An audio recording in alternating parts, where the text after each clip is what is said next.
আসসালামু আলাইকুম, আশা করি সবাই ভালো আছেন। আজকের পাক শাক করতে হবে, তো পাক করার জন্য ফিরিস্তুনে বাইর করলাম। বাটা মাছ এনে রাখছিলাম, যে এইগুলো বাটা মাছের প্যাকেট ফাটাবার পর দেখেন মাশাল্লাহ মাছের সাইজ তো মোটামুটি বড়ই আছে। চিন্তা করলাম যে এই জায়গাতে 2 পিস ছিল, ওই কাটে 4 পিস বানাবো। মানে যাই হোক, মাছ 2 পিস পানির ভিতরে ভিজাই দিলাম, আর বাকি যেগুলো আসলে এগুলো ফ্রিজের ভিতরে রেখে দিলাম। আর সবজির ফ্রিজের ভিতরে বাইর করলাম। সবজি যে আসলে মিষ্টি কুমার অর্ধেক পরিমাণ আর কয়টা কাঁচামরিচ, এইগুলো সবাই না আস্তে আস্তে শুরু করলাম কাটাকাটির কাজ। প্রথমে পেঁয়াজ মরিচ রসুন টসুন যা যা দরকার আসলে এইগুলো কাটিয়ে লাইলাম। এরপর মিষ্টি কুমারটা ছেলেই আস্তে আস্তে কাটিয়ে রাখলাম, একটু বড় বড় পিস করে রাখলাম যাতে মাছের ভিতরে আবার গলিয়ে না যায়। এরপর এদিক দিয়ে মাছটা ভিজিয়ে রাখছিলাম, হ্যাঁ নরম হয়ে গেছে। মাছগুলো সুন্দর মতো পরিষ্কার করে হালাইলাম। এমনিতে একটা সুবিধা আছে, প্যাকেটের মাছের ভিতরে খসি টসি ফালাই নিতে হয়, কিন্তু তারপরে খসি অনেক থাকতে যায় যেগুলো ফালান লাগে। যাই হোক, মাছ কাটা পরিষ্কার করে কুটে ধুইয়ে লবণ দিয়ে রাখিয়ে দিলাম ডাকিয়ে। এরপর শুরু করলাম পাক শাকের কাজ। পেঁয়াজ মরিচ যা কুচাই রাখছিলাম এর ভিতরে তেল দিয়ে এরপর কয়টা জিরা দিয়ে দিলাম, আর আস্তে আস্তে কষাই নিয়ে শুরু করলাম। এদিকে জিরা আবার রাতের ভিতরে কয়টা বেশি ডাইলে হালাইছি, এগুলো ফালাই দিলাম। বেশি জিরা থাকলে আবার তিতে লাগবে না। যাই হোক, পেঁয়াজ মরিচটা সুন্দর মতো কষাইতেছিলাম। এদিকে আবার পাশে দিয়ে কড়াইটাও বসাই দিলাম মাছ ভাজি করার লাগিয়ে। কড়াই গরম হইতেছে, আর এদিকে পেঁয়াজ মরিচ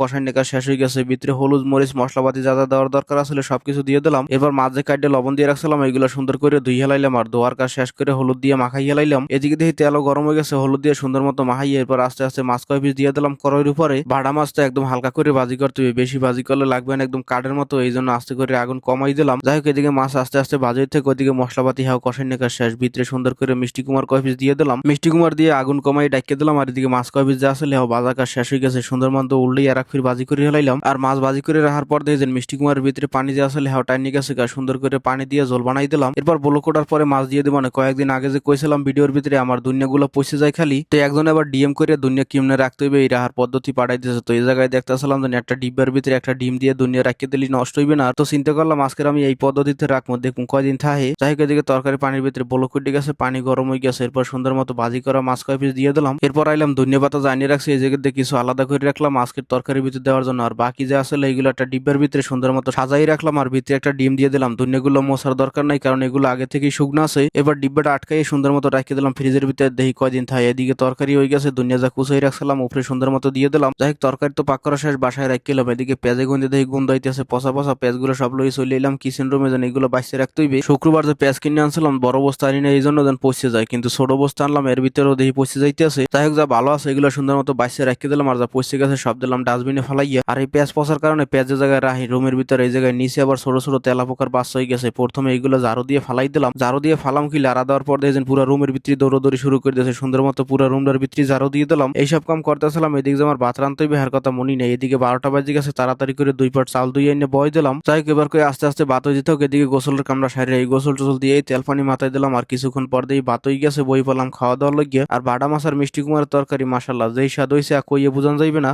আসলেই খুব ভালো হয়েছে তরকারিটা।